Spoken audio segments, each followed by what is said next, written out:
I'm privileged and very happy to introduce Jay Sanderson. As president of the Jewish Federation of Greater Los Angeles, Jay will welcome us on behalf of the entire Jewish community. What a beautiful guys, this extraordinary monument to the memory of those we lost during the Shoah. I want to take give special attention to Randy Schoenberg and Jonah Goldrich, two of our community's great leaders, whose leadership and perseverance made this day happen. May this building be a blessing to future generations. May it inform them, may it inspire them. May the memories of those we lost in the Holocaust remain in our hearts. Thank you. Executive Director of the Los Angeles Museum of the Holocaust, I'm Mark Rothman.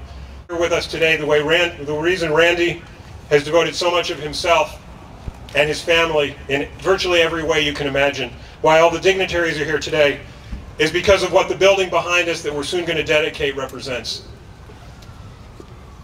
We came together to do something, to say, no, that's not what humanity is about.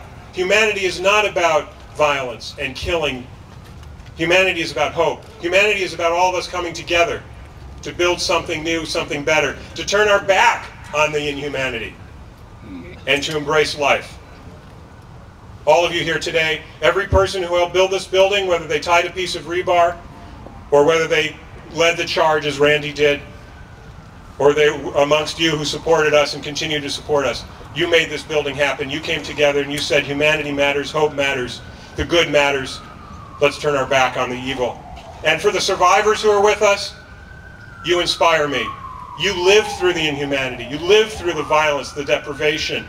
And you came together 50 years ago and you said, we need something to embrace our hope, a permanent institution where we can look forward, we can teach the future, and we can remember those we lost.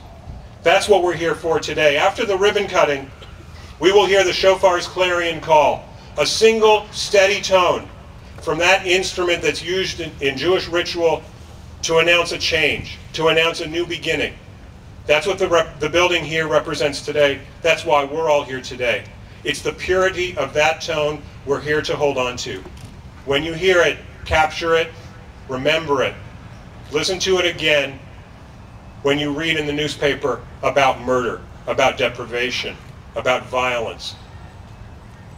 It's now my pleasure to introduce Randy Schoenberg, President of the Board of Directors of the Los Angeles Museum of the Holocaust. Hundreds of people, as I said, made this building a reality. But without Randy, the dream of a permanent home would never have come true. Thank you, Mark. I've been so bogged down in the details of this museum that I may have lost all perspective. Yesterday, I was asked by a reporter, why should we teach about the Holocaust? Why? To me, it was as if he had asked me, why should we eat? Why should we sleep? Why should we drink? For a moment, I hardly knew what to say. The Holocaust, the purposeful murder of 6 million people, is without question the most horrific event in the history of mankind. And yet, there are so many people who do not even know about it. So many people who ask, why do we have to learn about it? I've long felt that it is our duty as survivors in the next generations to learn and to teach about the Holocaust. Without a sense of history, there is no culture. And without culture, there is no community, no society, no humanity. Teaching about the Holocaust is quite simply a requirement for being human. I'm very proud to have helped give this museum to our city, but the work was not mine. It was a team effort.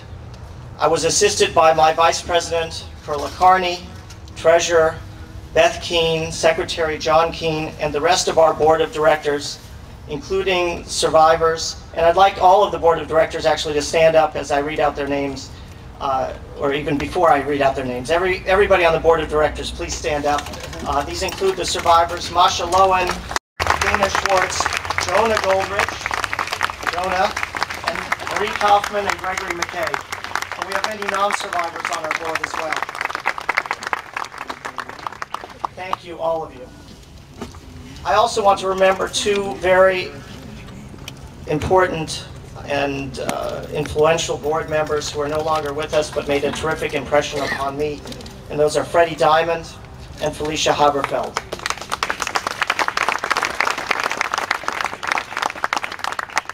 This building would not have been possible without the early commitment of John Martz, after whom we have named the building.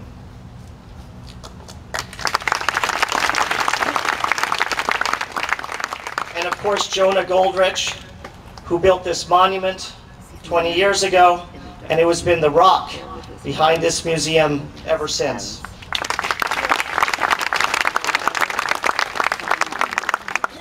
Our staff have been just amazing throughout the ordeal of relocation, and we owe them all a great debt of gratitude for the hard work under these very difficult conditions. And if you're among the staff or volunteers, can you please stand up so we can thank all of you?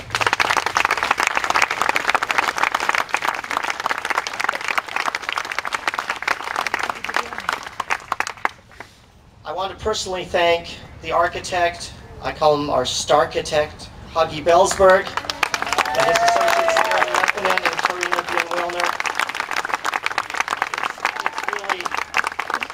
The building is itself not only a work of art, but a real statement about the Holocaust. And it was really actually incredibly easy curating the inside of this building because the theme had already been set by the structure.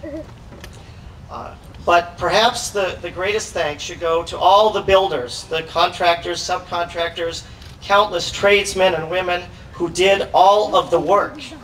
And to their leader, the construction manager, Martin Perez of Winter Schramm, I want to say I've never met a finer person. Martin, can you please stand up?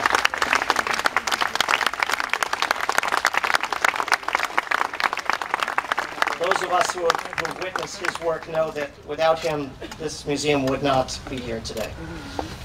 I have been associated with this museum now for 15 years, and I want to thank my friend Marcia Giuseppi, our former director and curator, who first introduced me to the museum and who assisted me with curating the new exhibition that you'll see when you walk in. Marcia, thank you. And last, I'd also like to thank my predecessor, Gary Schiller, and the director, Rachel Jagoda. They started this construction project and, for better or worse, handed off to me and Mark, and we're very grateful to you, to both of you, for entrusting this project with us.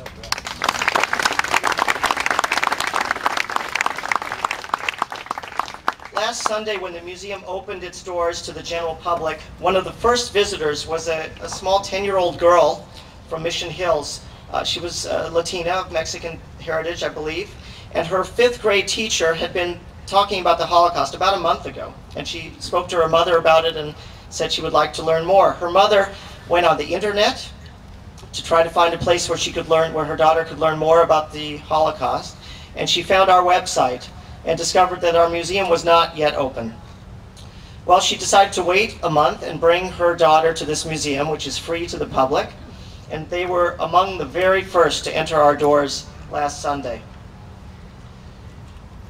If you had seen this little girl, pad of paper and pen in hand, walking through our museum, taking notes, studying the exhibits, you would understand and you would know the answer to the question, why do we teach about the Holocaust?